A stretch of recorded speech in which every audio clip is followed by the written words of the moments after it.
In the last video, I said I'd set a challenge. Before I set that, I'm going to show you a couple more examples of select case because I have just a couple of things in them that might help you. So this first one is a small program, short program, that asks what your favorite subject is.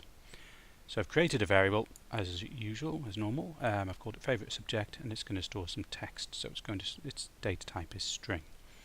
I ask what is your favorite subject, and then I read in the favorite subject from the user. So this is as normal. The last bit, the dot to lower, this is quite useful. We don't really know whether the user will use capital letters or not. They may be very good at English, they're very proper, and they might use capital letters. Then again, they might just write everything in lowercase, or they might make a mistake. What this does is forces every letter that's been typed in to be lowercase. Now that's useful to us, as you'll see later on when we'll look at this select case. But it's useful to us to know that there can't be any capitals. So once we've done the dot to lower, every letter that's stored in favorite subject is going to be a lowercase letter. So none of them there won't be any capitals. So the next thing I do is do my select case line. When I select case, I'm based on the contents of the variable favorite subject. Now I know everything's lowercase in favorite subject. So the first one I do is cases maths. Now they may well have typed in capital M, but because I've done to lower, it doesn't matter if they typed in uppercase or lowercase. Everything will be lowercase. So when I do a comparison, which is what I'm doing here, I'm saying, is the contents of this variable, is it this? So I'm doing a comparison and making sure that I'm not comparing uppercase with lowercase, because computers are stupid and they would not say that maths with a capital M is the same as maths with a lowercase m. So you need to be careful. So first thing I do is select case favorite, and I say, is it maths? Now maybe they're American, they might type math. So by putting a comma in, I can create a list of possible matches. So what this is saying is it equal to maths, or is it equal to math? I could do another one, and this might make it a bit more catching all the possible answers. I could write in mathematics. So again, with a comma separating. So I ask, is it either maths, math, or mathematics? If it is, I write out close enough. Not quite computing, but maths is close enough to computing. Then get away with that. I then say, well, if it's not equal to any of those, is it equal to computing? So this case, I've only put one, so I'm not putting a list here. I could do. You might want to put, I don't know what else you might put. Computer science, possibly. You could make a list if you wanted, and I say in that case, it's a good choice. Finally, I say, what if they typed in IT? Lowercase, remember? I've got to do that because I made it lowercase here. I say, if they typed in IT, I say no, because IT, as you know, is not the same as computing. And finally, if they typed in something else, I say, are you in the right place? Maybe they shouldn't be in the computing class or watching these videos, or maybe not. So there's a very fairly straightforward, simple select case.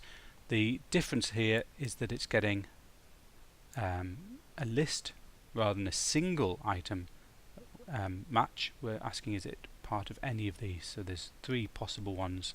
If it's any of these three, then we do this. The other thing is the to lower, which is very useful. There is another one that's quite similar called to upper. You can probably guess what that does. It changes everything to uppercase rather than lowercase. We could do that just as well, and I could have typed in all of these as uppercase.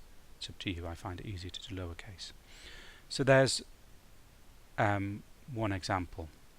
Now I'm just going to show you a second example that I've just done down here. And I'm just going to move that in. And this time, sorry, made a mistake there. This is another simple select case, but this time it's using numbers. So again, I create a variable. This time it's an integer called your age. I ask, which is your age? It's a strange question to ask. What is your age? I get the age from the user and I store it into the your age. I don't need to do to upper or to lower because it's not text. It's just a number. So I don't have the same problems. I then do a select case based on your age. And where this is slightly different is this part. I can create a range of numbers and ask if it's within that range. So here I'm saying, is the number between 0 and 15? So if it's 0 or 15 or any of the numbers between them, it will say you're too young for college.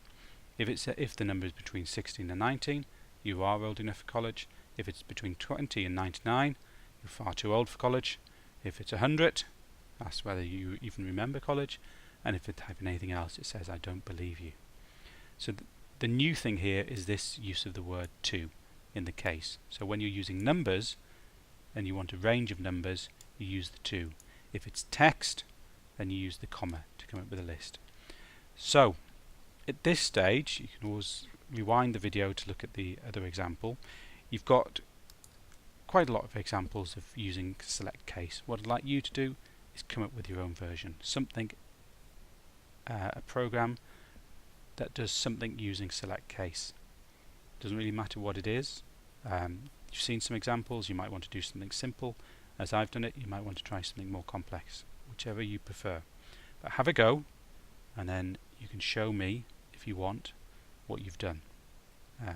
Hopefully it'll work. What you probably find is after you've written it first time, it won't work and there'll be some errors.